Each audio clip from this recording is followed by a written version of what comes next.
Fellow South Africans, no one can deny the power of education, both to free or to enslave. Our history of our nation is littered with how an apartheid government chose to use education as a tool to oppress Africans. They enacted an act that was the Bantu Education Act, which reduced black South Africans to only those who could work in farms and do menial tasks. It made the medium of instruction Afrikaans, so that, as Verwoerd believed, that Africans would never be doctors, lawyers, teachers, people who could aspire for professional services. 1994 was a moment where we needed to reset this particular crisis. Education in many ways needed to be the tool that we use to free South Africans. And the last 30 years of education has been a start where we began to prioritize funding under the presidency of Nelson Mandela, and now to today where we've got access to education, but in truth, the quality of that education has not been what has allowed for South Africans to be free.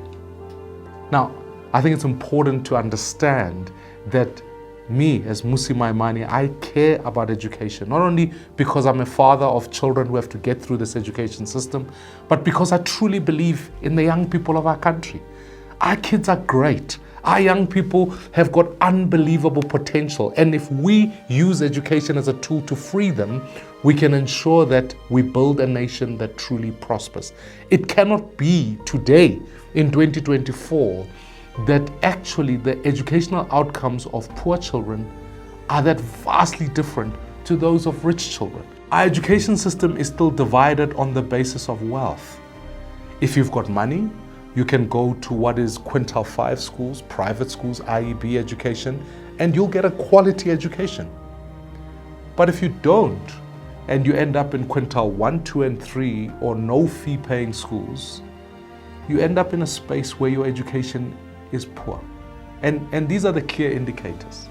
So let's take the class that started school in 2012. So in 2012, 1.2 million young children started grade 1. They represented the hopes for their parents. Many parents put kids into school with the hope that by the time they finish school, these are young people who could go on and be better than them. That's a dream of every parent. But when we look at it in real terms, of those same amount of young people, 40% of them dropped out of school. These are the young people who fulfill this idea that actually townships become dormitories of unemployment, for these young people show up in our unemployment numbers. Of the 2 out of 3 young people who cannot find jobs in this country, the 90% of them actually don't have a matric. We know factually that when kids don't finish school, they don't work. And this government is committed to the idea that our young people must pass at 30%. And this shows up in the fact that of the same class, only 27% of them passed mathematics at 50% when they eventually wrote their matric exams. So clearly what we're doing is we're just either enhancing that kids should pass school at 30% and ultimately have a meaningless matric, or we're letting young people drop out of school, rendering them not only to unemployment, but to unemployability. We need a reset of the system. We need to show our kids that not only do we believe in them, but we want what's best for them. And that's why I'm deeply passionate by saying that we must begin by raising the pass mark from 30% to 50%. That is a crucial indicator for any teacher to recognize that they are being assessed at a higher standard. But for any child to know that they cannot be deemed proficient in any subject at 30%, they can at least work towards 50% to ensure that we can produce young people who can begin to compete all over the world.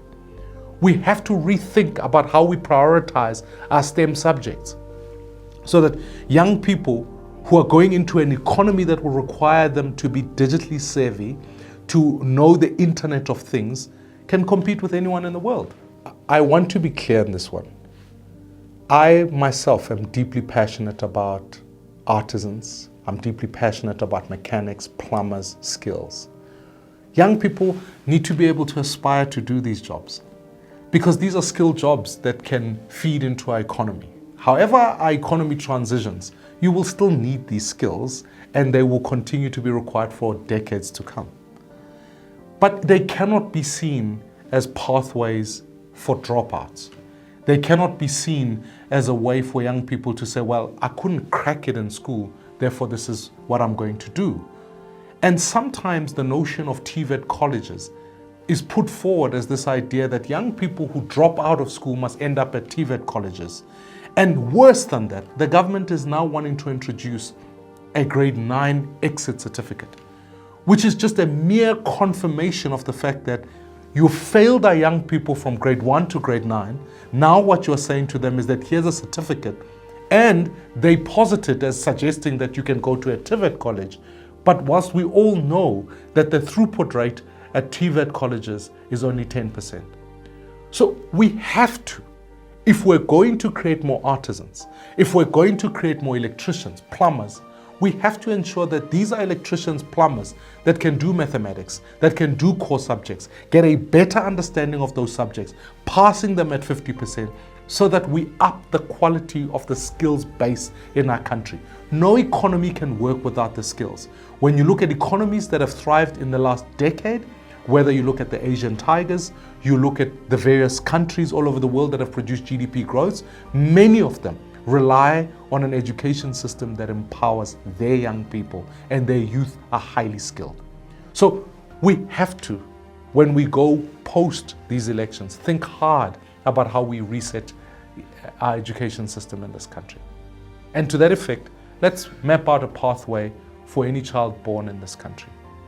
Surely, in the first 1,000 days of a child's life, we have to ensure that that child is not malnourished. Brain development is crucial in a child's life in the first 1,000 days. And it's for that reason that whether through child grants or any other interventions, our young people and our pregnant mothers need to be able to feed their kids so that our kids start school from the best base possible. We've prioritized ECD centers, yet underfunded them. As BOSA, we want to be committed to the idea of funding of ECD centers so that more and more young people can learn to read for meaning. It cannot be true statistically that 8 out of 10 of our children cannot read for meaning by the time they hit grade 4. This is a crime. It sets them up for failure throughout their schooling careers. We need to ensure that at primary school level, we get the best educators working particularly in core subjects. And this is where the introduction of technology and blended learning become such essential tools that give the option where each child can be able to not only have a quality teacher present in the class, but that be supplemented with technology that helps them improve, particularly in mathematics. I met with the Indian government recently where they're introducing AI as personal educators for children in primary school. This will help them be able to get interface directly so that their mathematics, numeracy, and literacy skills are improving continuously. We have to, by the time we get to high school, remove silly subjects like life orientation. And I know many people are married to this idea, but we need to replace it with critical thinking skills. We need to give young people the options so that they, by the time they're making life decisions, ensuring that they can compete, whether it's in accounting, in various sectors, they are skilled with critical knowledge to be able to make better decisions, be empowered for the future. Ultimately, we need to incentivize teachers who are brilliant at maths and science to stay in teaching. It always breaks my heart when I bump into a former educator who is selling photocopiers or working in other sectors. I just think, what a loss. What a loss to a generation of people where brilliant mathematicians cannot be able to afford a lifestyle because we are underpaying them. We need to keep them in classrooms. Ultimately, when we improve pass marks, incentivize teachers, give vouchers to parents so that parents can make informed decisions about where they want their children to go to school. We are already spending just over 12,000 Rand per child per year. If we voucherize that, use a fund which I'm very passionate about, a Jobs and Justice Fund, to augment to our educational outcomes as a function of redress, give that voucher to parents, I bet you any parent would add additional resources to that so that their kids can go to the best school possible. This will also allow for schools to be competitive. We've seen this model work in various parts all over the world, where you have a model called charter schools, where you have a combination of public and private partnership to build the best schools in communities. I grew up in Dobsonville, Soweto. It always amazes me when I watch the highway and see how many children leave early in the morning to go to schools outside their communities, travel kilometers, and then eventually make their way back late in the evening. How is it that we cannot build the best infrastructure in townships, make sure that kids can get the best education there, and if we can use a charter schools model, we can achieve this in many communities across the country. And ultimately, where dropout rates become even more pernicious is when you see rural school education, where there are still pit latrines, infrastructure is falling apart, young people are still educated under trees. When we talk about the education budget, surely we must fund for infrastructure, particularly in rural communities, so that more and more schools can go to schools that give them dignity. It must make us all sick as a society that a child has to cross a river to get to school. This is not freedom. This is setting that child up for failure and making education too impossible a dream. My fellow South Africans, if we do not educate, we enslave. It's why the generation of 76 rose up and fought.